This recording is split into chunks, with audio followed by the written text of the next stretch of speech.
Paz y bien para todos y un feliz domingo. El Evangelio que escuchamos en la liturgia de hoy centra su atención sobre la Iglesia y su misterio en el mundo. Veremos 4 características fundamentales de la Iglesia, de tu Iglesia, de la Iglesia de todos, que es una Iglesia cristiana, que es una Iglesia católica, es decir, universal, y una Iglesia construida sobre los apóstoles, sobre la fe de los apóstoles. Miremos cuáles son.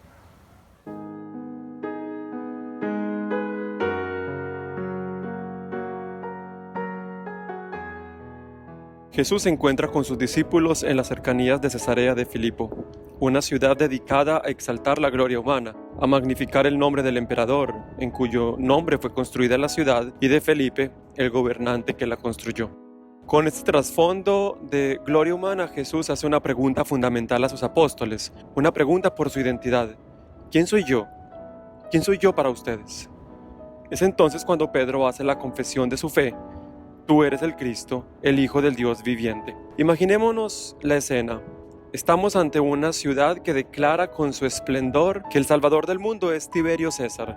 Es el imperio, el poder político, el esplendor económico. El César es considerado por los romanos un ser divino, un hijo de los dioses. Y delante de esa ciudad, casi contra ella, Pedro declara que el Salvador no es César, que el absoluto no es el poder político ni militar de Roma, sino Jesús, su maestro, el Cristo, el Hijo del Dios viviente. Esta confesión de Pedro es el fundamento de la comunidad cristiana. Después de él, millones y millones de personas en todas las generaciones habríamos de fundamentar nuestra vida en la profesión bautismal.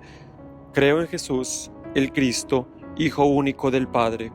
Mientras este y solo este sea el fundamento de nuestra vida, estará bien fundamentada, no puede tambalear. La pregunta que nos hacemos es, ¿pero en realidad es Jesús el fundamento sobre el que construyo todas las acciones de mi existencia? El evangelista Mateo es el único que contiene la larga respuesta que Jesús da a Pedro, las palabras fundacionales de la comunidad cristiana. Tu sei Pietro, e su questa pietra edificherò la mia chiesa. Tú eres Pedro, y sobre esta piedra edificaré mi iglesia. El juego de palabras, Petros, Petra, es claro tanto en griego como en español. Pedro, piedra. En la construcción de una casa de piedra, la elección del fundamento es primordial. La primera piedra no es el edificio entero, pero sobre ella se sostiene todo lo que se pondrá encima. Para la edificación de la comunidad cristiana, el Señor Jesucristo, primer y principal fundamento de todo, ha elegido a Pedro y con él a sus compañeros, los apóstoles. ¿Por qué? Ciertamente no porque sea una piedra perfecta. Los evangelios nos retratan un Pedro frágil, inconsciente, impulsivo, cobarde. Si el Señor hubiera querido una piedra perfecta, sin mancha, incapaz de echarse atrás, hubiese podido poner como fundamento a un ángel. Si hubiera querido poner una criatura humana sin pecado, tenía a su madre para ponerla de fundamento.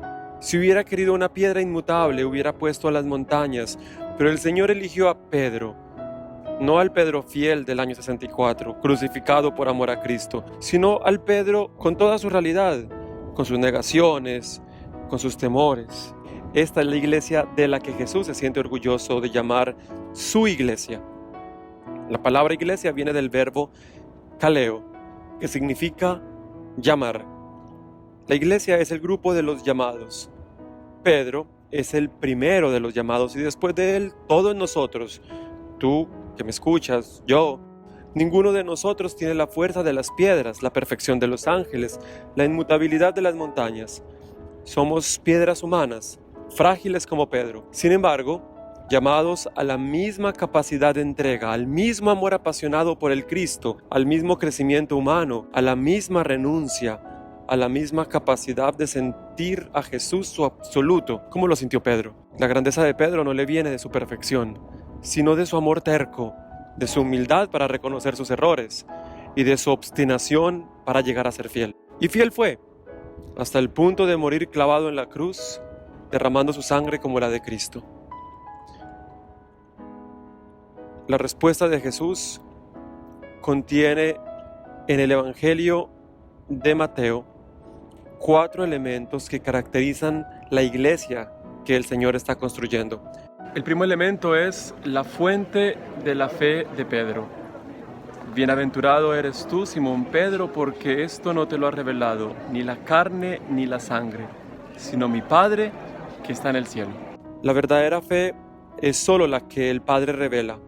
Yo puedo aprender en el catecismo que Jesús es el Cristo, o puedo escucharlo del sacerdote en misa o leerlo en un libro, y sin embargo no llegar a dar el salto en el que entrego mi vida a Jesús como mi Señor, en el que me constituyo un verdadero creyente. Esto ocurre porque la fe no constituye en saber cosas, sino en una certeza, y la fuente de esa certeza es el Padre. Una iglesia auténtica no fundamenta su fe en conocimientos nociológicos, ni es simplemente una repetidora celosa de verdades teóricas. La fe transmitida de los apóstoles es ante todo una experiencia, un encuentro, una revelación. Quizás uno de los motivos por los que nuestras comunidades eclesiales sufren crisis sobre crisis es porque hemos descuidado la fuente de la que se alimenta la fe, la revelación directa del Padre, que solo puede experimentarse a través de una relación personal y comunitaria con Él. Inmediatamente Jesús dice que edificará su iglesia, dice que las puertas del abismo no tendrán poder contra ella. Este punto se suele malinterpretar. Imaginamos que el poder del mal es el que viene a atacar la iglesia y la iglesia no caería. Sin embargo, Jesús no está hablando de las puertas de la iglesia, sino de las puertas del infierno. En la antigüedad, las puertas de una ciudad constituían su punto de perdición o de salvación. Si las puertas eran fuertes, la ciudad no caía. En cambio, si las puertas eran débiles, la ciudad caía inevitablemente. Si fuera el mal el que viene a atacar a la iglesia, Jesús hubiera hablado de las puertas de la iglesia que no caerían ante el infierno. Pero es al revés. Son las puertas del infierno las que no son suficientemente fuertes ante la iglesia. La imagen es entonces de la iglesia que va hasta las puertas del mismísimo infierno para hacerle guerra, y ese infierno no tiene fuerza para defenderse. ¿Qué significa esto? Que delante del poder del mal, la iglesia no es simplemente una que se defiende pasivamente, sino una que ataca. Jesús atacó el poder del mal, realizó exorcismos, sanó enfermos, defendió a los pobres, desenmascaró a los religiosos hipócritas, denunció a los poderosos de su tiempo.